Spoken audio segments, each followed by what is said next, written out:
നമസ്കാരം. National broadcasting news India Gulf റൗണ്ടപ്പിലേക്ക് സ്വാഗതം. സൗദി സ്കൂളുകളിൽ AI പാഠ്യപദ്ധതി നടപ്പാക്കുന്നു. പുതിയ അധ്യയന വർഷം ഓഗസ്റ്റ് 24 ആരംഭിക്കും. റിയാദ്. സൗദി അറേബ്യയിലെ വിദ്യാഭ്യാസ മേഖലയിൽ വലിയ മാറ്റങ്ങളുമായി പുതിയ അധ്യയന വർഷം ഓഗസ്റ്റ് 24 ആരംഭിക്കും. രാജ്യത്തിന്റെ വിഷൻ 2030 പദ്ധതിയുടെ ഭാഗമായി എല്ലാ സ്കൂളുകളിലും ആർട്ടിഫിഷ്യൽ ഇന്റലിജൻസ് AI പാഠ്യപദ്ധതിയിൽ ഉൾപ്പെടുത്തിയിട്ടുണ്ട്. കിൻഡർ ഗാർഡൻ മുതൽ 12ാം ക്ലാസ് വരെയുള്ള എല്ലാ വിദ്യാർത്ഥികൾക്കും ആഴ്ചയിൽ ഒരു AI ക്ലാസ് ഉണ്ടായിരിക്കും. വിദ്യാഭ്യാസ നിലവാരം ഉയർത്താനും ഡിജിറ്റൽ കഴിവുകൾ വർദ്ധിപ്പിക്കാനും ലക്ഷ്യമിട്ടാണ് ഈ പരിഷ്കാരം. National curriculum centre, communications and information technology മന്ത്രാലയം, Saudi data and artificial intelligence authority എന്നിവ സംയുക്തമായാണ് AI പാഠ്യപദ്ധതി വികസിപ്പിച്ചത്. കുവൈത്ത് വിഷമദ്യ ദുരന്തം. കണ്ണൂർ സ്വദേശി സച്ചിന്റെ മൃതദേഹം നാളെ നാട്ടിലെത്തിക്കും. കുവൈത്തിൽ നടന്ന വിഷമദ്യ ദുരന്തത്തിൽ മരിച്ചവരിൽ ഭൂരിഭാഗവും മലയാളികളാണ് എന്ന് സൂചന. ഔദ്യോഗികമായി 13 പേരുടെ മരണം സ്ഥിരീകരിച്ചിട്ടുണ്ടെങ്കിലും മരണസംഖ്യ 23 ആയി ഉയർന്നതായും ഇതിൽ 6 മലയാളികളുണ്ടെന്നും ഔദ്യോഗികമായി സ്ഥിരീകരിക്കാത്ത റിപ്പോർട്ടുകൾ പറയുന്നു. മരിച്ചവരിൽ ഒരാളായ കണ്ണൂർ ഇരിണാവ് സ്വദേശി സച്ചിന്റെ മൃതദേഹം നാളെ നാട്ടിലെത്തിക്കും. കഴിഞ്ഞ 6 വർഷമായി കുവൈത്തിൽ ഹോട്ടൽ മേഖലയിൽ ജോലി ചെയ്തു വരികയായിരുന്നു സച്ചിൻ.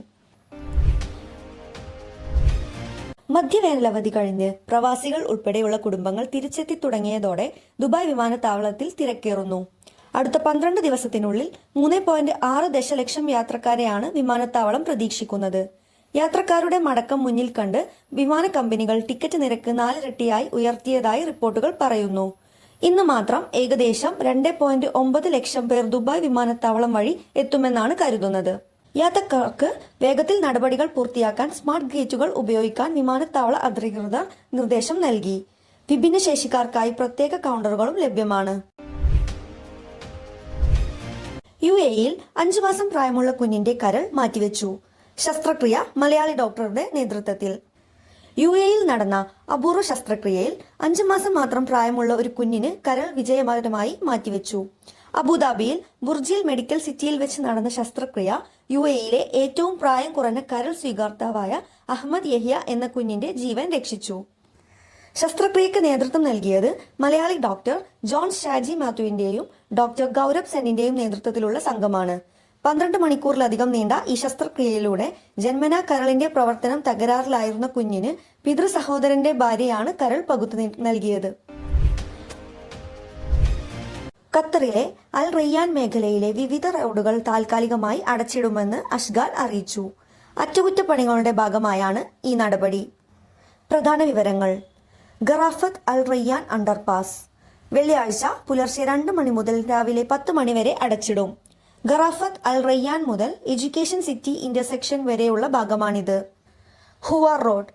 പഴയ അൽ റയ്യാൻ മുതൽ എഡ്യൂക്കേഷൻ സിറ്റി ഇന്റർസെക്ഷൻ വരെയുള്ള അണ്ടർപാസുകൾ ശനിയാഴ്ച മുതൽ ഓഗസ്റ്റ് 22 വരെ ദിവസവും പുലർച്ചെ 2 മണി മുതൽ രാവിലെ 8 മണി വരെ ഭാഗികമായി അടച്ചിടും.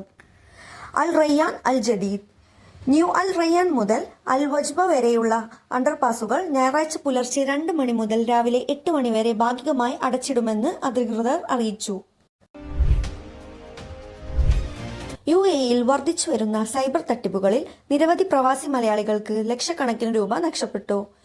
വ്യാജ വെബ്സൈറ്റുകളും ഓൺലൈൻ പർച്ചേസുകളും വഴിയാണ് തട്ടിപ്പുകൾ കൂടുതലായി നടക്കുന്നത്. കൊല്ലം, തിരുവനന്തപുരം സ്വദേശികളായ 2 പേർക്ക് മാത്രമായി 6.15 ലക്ഷം രൂപ നഷ്ടപ്പെട്ടതായി റിപ്പോർട്ട്. വ്യാജ വെബ്സൈറ്റുകൾ വഴി ഫോൺ ബിൽ അടച്ചപ്പോഴും ഓൺലൈൻ പർച്ചേസ് നടത്തിയപ്പോഴും പണം നഷ്ടപ്പെട്ടതായാണ് പരാതി. തട്ടിപ്പിനിരയായവർ പോലീസിലും ബാങ്കിലും പരാതി നൽകിയിട്ടും പണം തിരികെ ലഭിക്കുന്നതിൽ കാലതാമസം നേരിടുന്നു. തട്ടിപ്പ് നടത്തിയതിനു ശേഷം ബാങ്കുകൾ OTP നൽകിയ ഇടപാടുകളുടെ ഉത്തരവാദിത്തം ഏറ്റെടുക്കാൻ തയ്യാറാവുന്നില്ലെന്നും റിപ്പോർട്ടിൽ പറയുന്നു. കൂടുതൽ വാർത്തകൾക്കായി കാത്തിരിക്കുക. National broadcasting news India. നന്ദി.